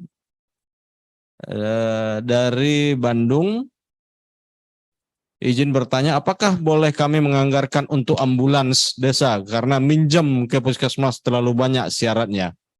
Itu Pak. Oke, Kami baik. Pak. Peningkatan kapasitas untuk kepala desa, bolehkah dipakai dari operasional pemerintah desa? Jawabannya tidak boleh. Kenapa? Karena operasional ini sifatnya menunjang tugas-tugas pemerintah desa. Seperti item-item kegiatan yang saya sampaikan tadi. Kalau peningkatan kapasitas ini sifatnya lain. Peningkatan kapasitas kepala desa ini kan sosialisasi seperti ini adalah bagian dari peningkatan kapasitas. Mestinya kepala-kepala desa yang baru itu adalah rajin-rajin mengikuti sosialisasi yang menjelaskan tusinya masing-masing. Kenapa? Kami khawatir kalau itu dibuka ruangnya, jangan-jangan ada yang memanfaatkan lagi. Ada vendor-vendor bisnis lagi yang main untuk menarik 3% itu untuk dipakai peningkatan kapasitas. Karena diakui atau tidak, peningkatan kapasitas sekarang itu hanya menjadi judul. Sangat banyak judulnya peningkatan kapasitas, tapi isinya adalah jalan-jalan dan rekreasi. Itu yang kami hindari, dan kita tidak harapkan dana desa ini dipakai untuk rekreasi, dipakai untuk studi banding yang tidak penting. Tapi kalau saya rasa, kalau mengikuti media sosial, mengikuti channel-channel resmi Kementerian Desa, seorang kepala desa 3 bulan aja ikut pencerahan seperti itu, kapasitasnya sudah sangat bertambah. Kemudian untuk ketahanan pangan, saya sangat jelas, nanti bahan ini bisa dibaca, bisa dicermati lagi, item-item untuk ketahanan pangan itu apa saja yang boleh dilakukan untuk itu. Terus untuk ambulans, persoalan kesehatan ini dana desa boleh masuk, tetapi harus ditahu yang bisa dibiayai adalah sesuai kewenangan desa. Pertanyaannya, kalau ambulans pun dibeli oleh pemerintah desa, lalu pemerintah kabupaten beli apa kira-kira? Dinas provinsi membeli apa? Jadi harus kita beda-bedakan mana yang menjadi kewenangan desa, mana yang menjadi kewenangan kabupaten, mana yang menjadi kewenangan provinsi. Jangan tabrak-tabrakan kewenangannya. Desa itu kecil dananya, programnya sangat banyak, makanya diperlukan prioritas untuk seperti ini. Kalau dianggap itu menjadi kebutuhan warga, mungkin bisa dikomunikasikan melalui musyawarah perencanaan pembangunan di level kabupaten bahwa ambulans ini sangat dibutuhkan oleh desa dan kiranya bisa dibiayai oleh pemerintah daerah kabupaten setempat melalui SKPD terkait atau Dinas Kesehatan. Demikian Pak Siotang. Bapak dan Ibu, saya mohon untuk tinggal sejenak, 1 menit ke depan Bapak Dirjen akan bergabung untuk memberikan beberapa hal kepada kita. Terima kasih. Terima kasih Pak Direktur. Bapak Ibu yang kami hormati, itu beberapa hal penjelasan dari Pak Direktur terkait dengan penggunaan dana desa tahun 2023. Sekarang tiba saatnya Pak Dirjen akan bersama kita. Kami mohon Bapak Ibu masih tetap di tempat sambil mendengarkan arahan Pak Dirjen.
Bapak dan Ibu sekalian, terima kasih masih tetap bersama kami dalam sosialisasi kebijakan prioritas penggunaan dana desa tahun 2023 ini.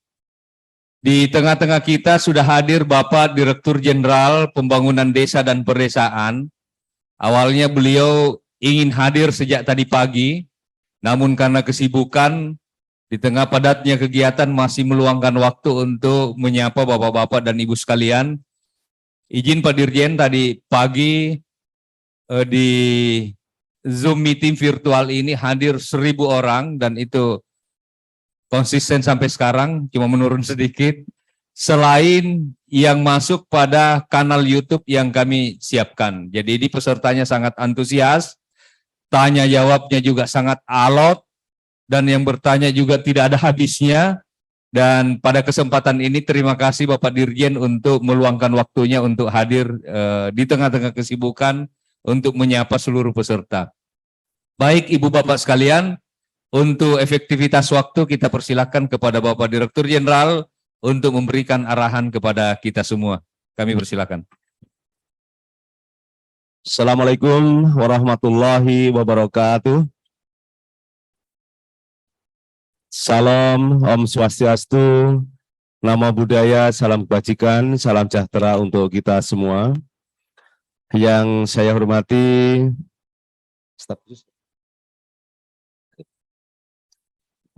staf khusus Menteri Desa, Pembangunan Daerah Tertinggal dan Transmigrasi, mungkin hadir secara virtual.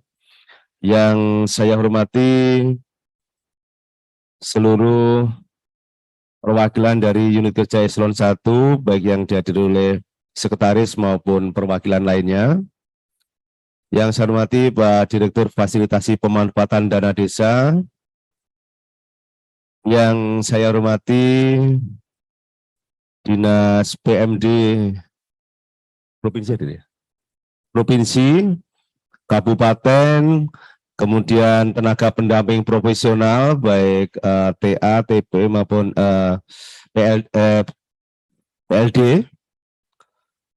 Juga mungkin ada beberapa juga kepala desa dan para koordinator baik yang hadir di dalam ruangan ini maupun yang hadir secara virtual. Hadirin sekalian yang tidak bisa saya sebutkan satu persatu. Saya mohon maaf baru bisa hadir sebagaimana disampaikan oleh Pak Direktur tadi.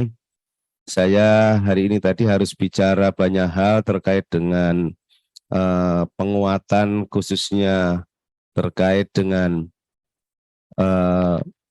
soal keamanan, keterapan dan keterlibatan termasuk dalam penguatan kearifan lokal di Mabes Polri. Dan alhamdulillah mendapatkan antusias sehingga berharap ke depannya teman-teman di desa ini bisa lebih optimal di dalam rangka untuk menciptakan fungsi-fungsi Kaptibmas terutama berdasarkan dari kearifan lokal dan kelembagaan kemasyarakatan yang ada. Bapak Ibu dan hadirin sekalian yang saya hormati, sekali lagi baik yang hadir di ruang ini maupun virtual. Tentu tadi telah banyak hal yang disampaikan oleh para narasumber, baik dari Kementerian Keuangan maupun dari kementerian lembaga lain, termasuk yang disampaikan oleh Pak Direktur. Saya hanya sedikit mengingatkan kepada Bapak Ibu semua, bahwa prioritas penggunaan dana desa ini menjadi amanah yang memang diberikan kepada kementerian yang menangani terkait dengan pembangunan dan pemberdayaan masyarakat, di mana 3 bulan sebelum dimulainya tahun anggaran sudah harus ditetapkan sebagai bagian referensi kebijakan di dalam rangka baik oleh pemerintah provinsi, kabupaten ataupun desa di dalam rangka untuk menyusun perencanaan kegiatan di tahun berikutnya. Karena itu saya ingin menyampaikan beberapa hal kepada Bapak-Ibu semua.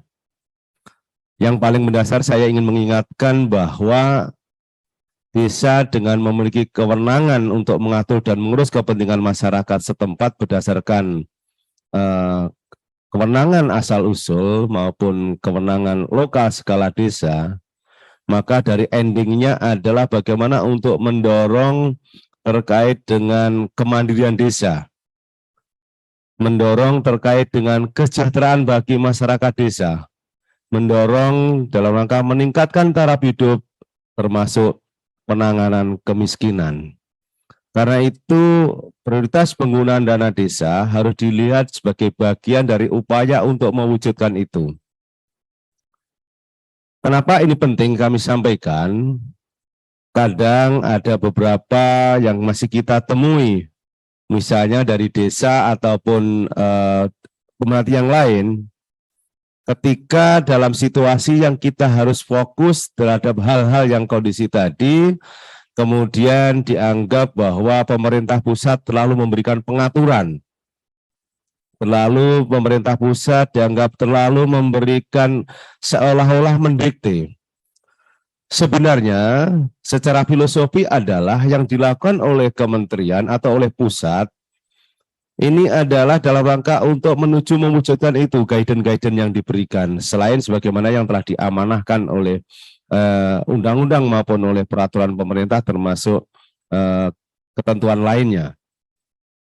Bapak Presiden menyampaikan bahwa fokus penggunaan dana desa minimal dioptimalkan pada 2 hal, yakni dalam rangka untuk meningkatkan sumber daya manusia dan mendorong pertumbuhan ekonomi di desa.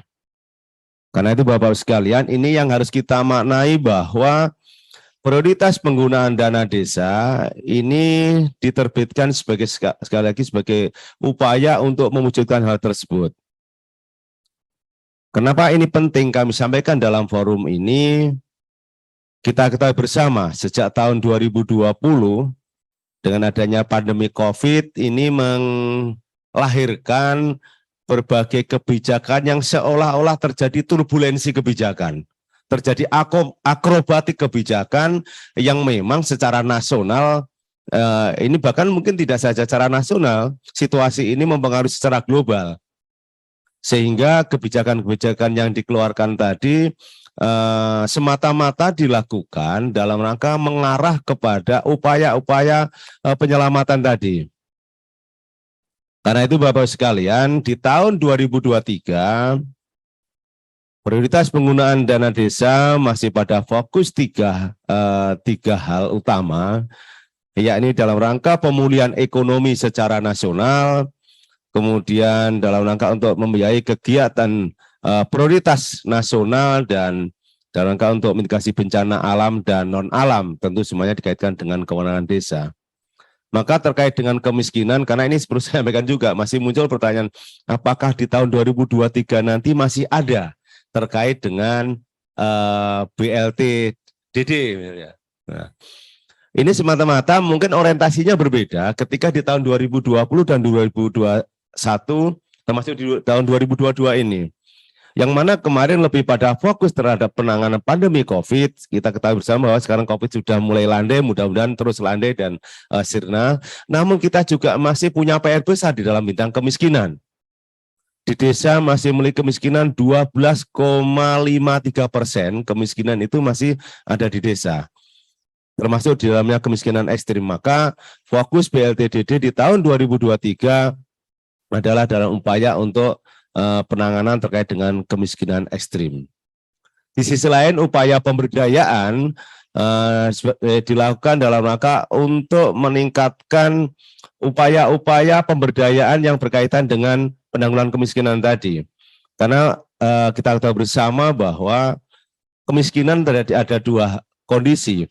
Yang pertama adalah kondisi masyarakat yang masih bisa diberdayakan, artinya masih produktif dan memang punya potensi itu. Dan yang kedua, kondisi masyarakat yang dibutuhkan adalah perlindungan sosial, tidak memiliki kemampuan untuk diberdayakan lagi. Nah, ini tentu yang dibutuhkan adalah perlindungan sosial. Sehingga fokus dua hal ini tentu di dalam bidang penanganan kemiskinan, bagaimana untuk melakukan perlindungan kepada masyarakat, dan juga dalam rangka upaya pemberdayaan. Namun sekali lagi ini disesuaikan dengan batas kewenangan yang dimiliki oleh desa. Bicara soal ketahanan pangan, isu global pada saat ini yang menjadi salah satu juga isu penting. Maka bicara pangan juga tidak lepas dari soal isu kemiskinan, kemandirian dan sebagainya. Karena itu Bapak-Ibu sekalian, dalam memahami ketahanan pangan tidak hanya sekedar kita manai bahwa 20% untuk ketahanan pangan ini hanya dilakukan hal yang sifatnya tidak memiliki keberlanjutan. Karena itu bagaimana mengelola anggaran dana desa yang digunakan untuk ketahanan pangan ini diupayakan memiliki nilai-nilai yang bisa memiliki keberlanjutan, tentu dengan berkolaborasi dengan pihak lain, juga mengoptimalkan sumber daya yang dimiliki oleh desa. Karena itu Bapak sekalian, kami sangat berharap kiranya kita saat ini di bulan Oktober, 3 bulan sebelum dimulai tahun anggaran, artinya nanti bulan Januari sudah dimulai, maka upaya-upaya itu juga perlu dilakukan. Belum lagi soal tadi saya katakan soal mitigasi bencana alam dan non-alam. Desa-desa di Indonesia hampir kurang lebih 50.000 lebih itu berada di desa yang berpotensi bencana.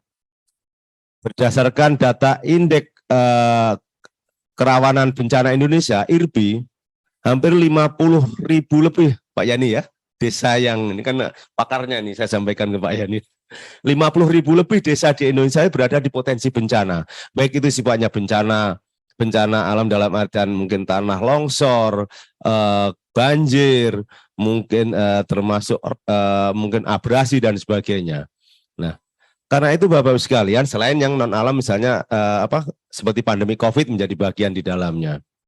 Karena itu sekali lagi Bapak-Ibu sekalian, kiranya penting dan utama bagaimana desa melihat dan memetakan atas potensi-potensi yang ada di desa, baik potensi secara positif maupun potensi secara negatif.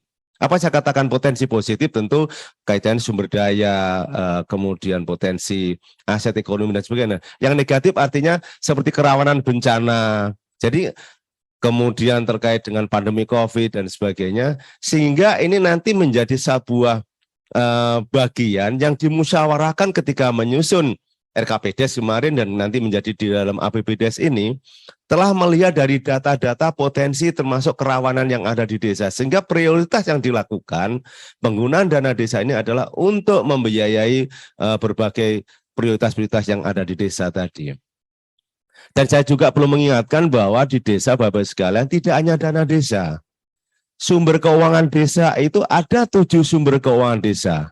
Kalau saya mengelompokkan kelompok besar ada 3, yakni yang bersatu berdasarkan pendapatan asli desa, yang kedua adalah dana transfer itu di dalamnya ya dana desa, alokasi dana desa, masih dikenal lagi namanya bantuan keuangan kabupaten, bantuan keuangan provinsi, ada juga yang disebutkan bagi hasil pajak dan retribusi daerah, ada lagi disebutkan lain-lain pendapatan desa yang sah. Artinya tergantung kemampuan kita meng-create dan mengkreasi bagaimana desa-desa kita untuk mengoptimalkan berbagai sumber tadi. Maka jangan terjebak pada satu pemikiran bahwa dana desa itu satu-satunya sumber yang ada di desa. Saya ulangi, jangan terjebak pada pemikiran dana desa itu satu-satunya sumber keuangan desa, sehingga kita semua yang kita pikirkan kita ini kan hanya pada posisi di dana desa. Masih terkait dengan dana desa, pemanfaatannya Bapak-Ibu sekalian, Saya pernah di beberapa kesempatan menyampaikan jangan desa yang menuju kebangkrutan, jangan desa yang menuju kerugian. Apa itu desa yang dinamakan kebangkrutan atau kerugian? Yakni dana-dana yang diterima oleh desa itu hanya dilaksanakan yang lebih bersifatnya konsumtif atau sifatnya hal-hal yang tidak memiliki daya ungkit untuk mengkapitalisasi sumber-sumber keuangan baru yang ada di desa. Singkat cerita, uang 1 miliar di SPJK 1 miliar selesai. Tapi sebenarnya yang harapannya adalah dana desa ini mampu untuk menghasilkan, mendorong lahirnya sumber-sumber keuangan baru yang ada di desa. Bisa untuk mengelola desa wisata, untuk pengembangan badan usaha milik desa, mengoptimalkan ketahanan pangan tadi tidak hanya sekedar untuk tahan pangan, tapi artinya bagaimana desa bisa surplus, bisa menghasilkan sumber-sumber pangan lokal yang memiliki bisa memiliki nilai ekonomis yang bisa dimanfaatkan baik untuk kepentingan desanya maupun bisa juga kepada desa-desa yang lain. Sehingga pengelolaannya ini penting untuk dilihat bahwa dana desa sebagai sebuah stimulan untuk mendorong pertumbuhan ekonomi di desa dan peningkatan sumber daya manusia yang ada di desa. Apa yang dimaksud sumber daya manusia desa? Nah, ini yang kita sering salah kaprah Bapak Ibu sekalian. Pemanfaatan dana desa dalam meningkatkan sumber daya manusia dimanai yang paling sederhana, yakni hanya melakukan bintek ke pulau lain, ke kabupaten lain, yang sebenarnya kita masih pertanyakan terkait dengan optimalnya dari hasil itu. Padahal sudah jelas-jelas disampaikan di dalam Permendes yang saat ini misalnya, bukan hanya saat ini saja, di yang sebelumnya, nomor 8 sekarang tahun 2022, yang sebelum nomor 7 tahun 2021, bahwa peningkatan kapasitas ini adalah diarahkan untuk peningkatan kapasitas masyarakat. Dalam rangka contohnya seperti tadi, peningkatan untuk misalnya keterampilan dalam rangka untuk mengelola sumber-sumber yang ada di desa. Termasuk pengelolaan misalnya desa wisata, BUMDes, sehingga diharapkan ini adalah dilakukan di desa. Lebih baik kita mendatangkan pelatih di sana, masyarakat lebih banyak yang pengetahuannya meningkat, sehingga nanti menjadikan multiplier efek terhadap pengembangan itu. Termasuk untuk mengelola home industry, untuk mengelola terkait dengan misalnya seni budaya yang ada di desa, sehingga sekali lagi menjadi bagian dari mengkapitalisasi bagi desa-desa kita. Paling tidak di desa itu menurut saya ada 3 resource yang sangat penting untuk bisa kita lihat dan harus kita pertahankan dan kita tingkatkan. Yang pertama adalah terkait dengan SDM itu sendiri. Maka human capital atau katakanlah sumber daya manusia di desa sebagai modal utama. Kemudian yang kedua, pasti sebagai masyarakat kesatuan masyarakat hukum di desa ada yang disebut dengan social capital atau modal sosial yang selama ini juga sudah melingkupi bagi kehidupan masyarakat di desa. Yang ketiga adalah culture capital atau modal budaya. Dan ini selalu melingkupi, dan ini kalau dioptimalkan, digarap dengan baik, bukan mustahil desa-desa ini akan semakin sejahtera dengan memanfaatkan potensi yang dimiliki. Karena itu Bapak sekalian, saya mengingatkan kepada kita semua, mari kita manfaatkan dana desa ini untuk bisa lebih baik dari kondisi dari tahun kemarin, tahun ini, dan seterusnya. Sehingga desa kita untuk semakin maju bukan hanya sebagai sebuah retorika, bukan hanya sekedar slogan, tapi benar-benar nyata, dan itu saya yakin di tangan kita semua, Bapak Ibu Kepala Desa, BPD, perangkat desa, pendamping, kemudian lembaga kemasyarakatan yang ada di desa, pentahelik, perguruan tinggi, supradesa, media, dan sebagainya. Ini perannya sangat penting. Saya yakin banyak desa-desa yang sudah berhasil. Hanya karena mungkin tidak terpublikasi, tidak terekspos dengan baik, sehingga seolah-olah sisi lain orang melihatnya dari sisi negatif saja. Saya yakin masih banyak yang desa-desa dengan lompatan luar biasa inovasinya. Terbukti kita pada tahun 2016, desa kita yang kategori mandiri hanya 100 nggak ada 200 kalau nggak salah. Sekarang ini udah mencapai 6.000 lebih. Artinya apa? Sebenarnya ada peluang-peluang, ada positif yang bisa kita dapatkan. Karena itu Bapak sekalian, terakhir saya sampaikan terima kasih kepada Pak Dir Lutfi dan seluruh jajaran, Bapak Ibu semua, baik yang hadir secara fisik dalam ruangan ini maupun yang secara virtual di seluruh Sabang sampai Merauke. Mari kita satukan tekad bahwa kita sama-sama punya tanggung jawab untuk memajukan desa, kita sama-sama punya tanggung jawab untuk menguatkan desa, karena sebenarnya desa memiliki kemampuan dan kemauan yang kuat untuk melahirkan desa yang semakin maju, mandiri, dan sejahtera. Kekurangan bukan menjadi hambatan, kekurangan bukan menjadi kendala, tapi menjadi tantangan bagi kita untuk menemukan solusi-solusi yang terbaik demi kemajuan desa kita. Terima kasih. Mudah-mudahan tahun 2023 dana desa ini bisa dilaksanakan lebih baik lagi sebagaimana pada tahun-tahun yang sebelumnya, dan desa semakin berkembang ke arah yang lebih baik, lebih mandiri, dan lebih sejahtera. Terima kasih, kurang lebihnya mohon maaf. Saya akhiri. Assalamualaikum warahmatullahi wabarakatuh.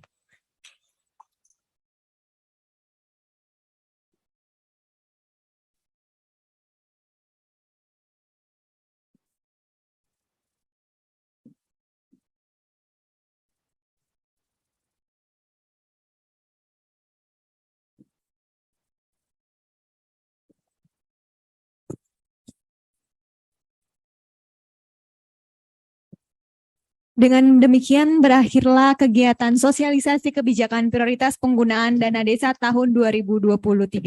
Terima kasih kami haturkan kepada Bapak, Ibu, para peserta yang tetap setia sampai dengan pemaparan terakhir kegiatan pada hari ini. Dan untuk materi bisa dapat di-download pada link yang telah disediakan di chat, dan kebijakan prioritas penggunaan dana desa yaitu Peraturan Menteri Desa Nomor 8 Tahun 2022 sudah dapat diunduh di website. Dan kepada Bapak Ibu kami ucapkan terima kasih dan mohon maaf apabila ada kekurangan dari panitia. Akhir kata sebelum menutup acara sedikit pantun. Beramai-ramai kita ikut Musdes. Siapkan usulan untuk RKPDes. Mari semua kawal APBDes agar sesuai dengan prioritas Permendes. Terima kasih, sampai jumpa di sosialisasi tahun 2024.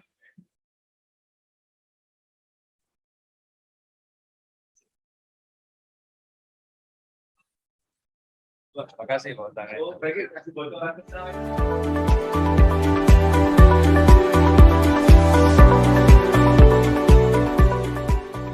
Desa Institute